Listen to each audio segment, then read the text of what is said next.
Alright guys, how's it going? In the last video I talked about AMD's future 5nm 128 core Zen 4 Genoa product.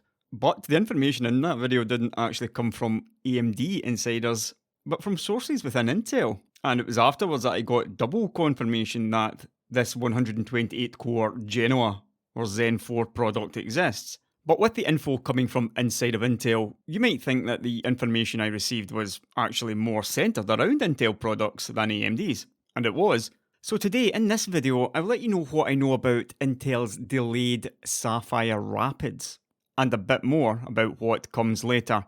And typical of Intel these years, the news isn't particularly good. Before I do that though, just let me say that in the previous video where I claimed that we had exclusively leaked 56 cores and HBM with Sapphire Rapids last October, it turns out that I jumped the gun on that particular combination. Tom from Moore's Law is Dead channel actually had that info some time before us, and he shared this screenshot with me as proof. After some discussion with him and checking my sources, I can confirm that Tom did have the earlier info, at least as far as these 56 cores and the HBM2E. We did have the tile info, that is 4 tiles of 15 cores with 1 disabled core per tile.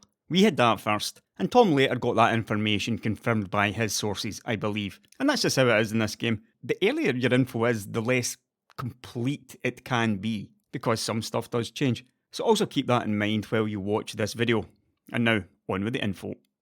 Okay, so first up we have this slide that I showed in the first video. I actually hid something on it, and I was surprised that nobody in the comments noted that. The hidden info was the die size of the Sapphire Rapids tile. We can see 1, 2, 3, 4 tiles. And the reason I hid it is big.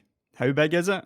It is 372 square millimeters of big per tile, with 4 tiles in the product. And remember, this is a 10nm plus die. 372 square millimeters is clearly a large die for Intel on 10nm. And the top end product requires 4 of each for a total area of 1488 square millimeters.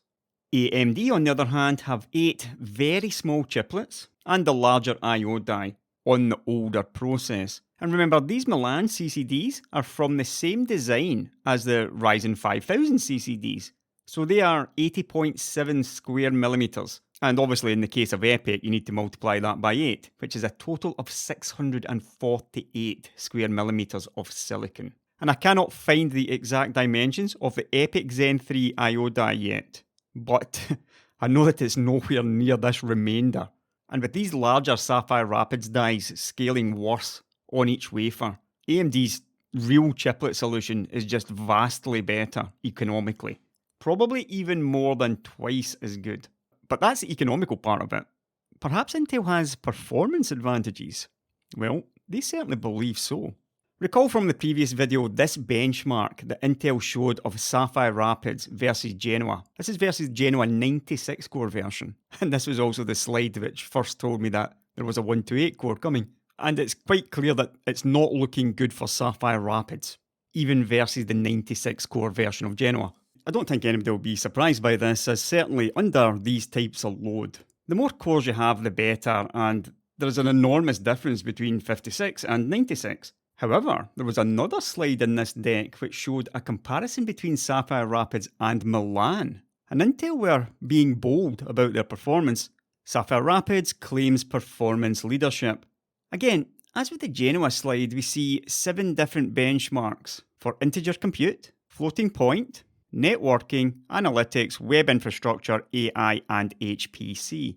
The majority of these benchmarks are probably from SPEC, the Standard Performance Evaluation Corporation, or at least they really ought to have been, but we'll see about that.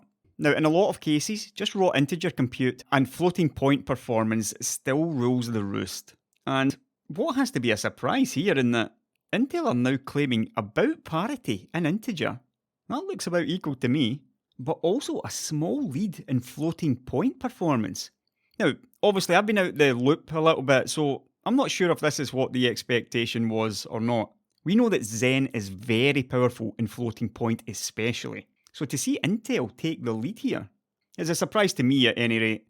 And while I said small leads, that could be in fact about 15%, again according to Intel. But what's really interesting about both these integer and floating point numbers is it's coming at the core deficit, 56 cores versus 64. And yeah, alright, the Intel solution is a bit more hefty on the power requirement, but still, 56 cores versus 64, and these kind of leads, that's a bit of a turnaround there, if it's true. And again, these benchmarks like the integer compute and floating point really ought to have been run on specs, int rate and FP rate benchmarks, which are multi-threaded. They are throughput benchmarks. And so we could be looking at either an IPC or a clock speed improvement for Intel over Milan. Now regarding analytics and web infrastructure, the lead looks to be around about 20%.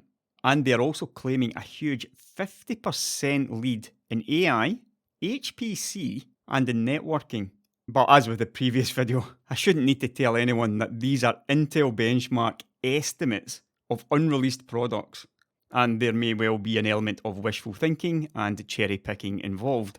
So again, forgive me as I'm just getting up to speed on some stuff I've missed during 2021. I stopped following tech entirely since last October, and therefore missed that Intel announced at Computex right at the end of May that Sapphire Rapids was delayed from late 2021 to the first half of 2022. From previous examples we've seen from all companies, not just Intel, it's normally prudent to analyse first half as second quarter, and probably late in that quarter. What's sad about this is that only a few days previous to this information being outed at Computex, Intel believed that they had an opportunity to retake the performance lead with SPR. You've just seen their own benchmarks where they were claiming a pretty strong performance lead over Milan. And now here is another slice of the roadmap I showed you one or two small snippets of in the previous video. As we can see, had Intel achieved their goal of a late 2021 release of Sapphire Rapids, they would have had a gap of around about 6 months until AMD released Genoa. And they did see that as their opportunity to regain that lead. But now with a first half 2022 release, that's coming very, very close to AMD's Genoa.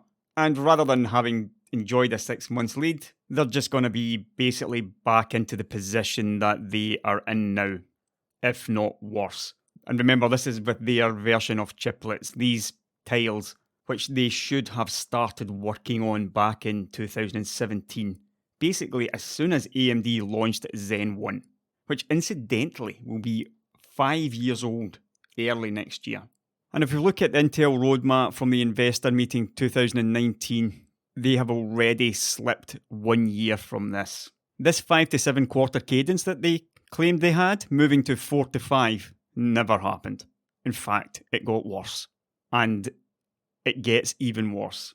Emerald Rapids, which we exclusively revealed as existing months ago, is coming next. And it looks likely to be a woefully inadequate part, with its mere 64 cores, which will be incapable of even slightly bothering Genoa's 128, and will likely end up getting crushed by whatever AMD brings next.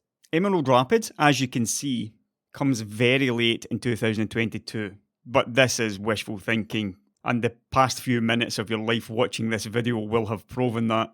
Remember, this roadmap was just before Intel announced the Sapphire Rapids delay from late 2021. And delays tend to knock on to more delays as things get pushed forward. And now Emerald Rapids is very likely to be a first half 2023 product for Intel. And it never rains, but it pours on Intel's Xeon lineup. Because not only is Emerald Rapids this woefully inadequate 64 core part, and very likely coming later than Intel anticipated, it's also still stuck on their badly yielding 10nm node. That's what all of these green boxes mean. Intel 10nm. So no, it's not going to be 7. Still 10nm for their premium data center product in 2023. There's a reason why their CEO Pat Gelsinger recently said that the 2023 roadmap is what it is, and Intel are now firmly focusing on 2024, just like they were on 2021, 2022 and 2023. And with every delay and every pushed out product, the gap just widens And it's not like AMD are exactly firing in all cylinders, but they're still pulling further ahead even with their own delays and supply problems. But right, I'm done with this one. Nice and concise, and it feels like I can relax and enjoy life a little while making videos, unlike before when the channel consumed all of my time. As to what this Emerald Rapids could be, I'll speculate a little on that in an upcoming Patreon video, while also taking a look at what 128 cores for Zen 4 might mean. I'll catch you later, guys.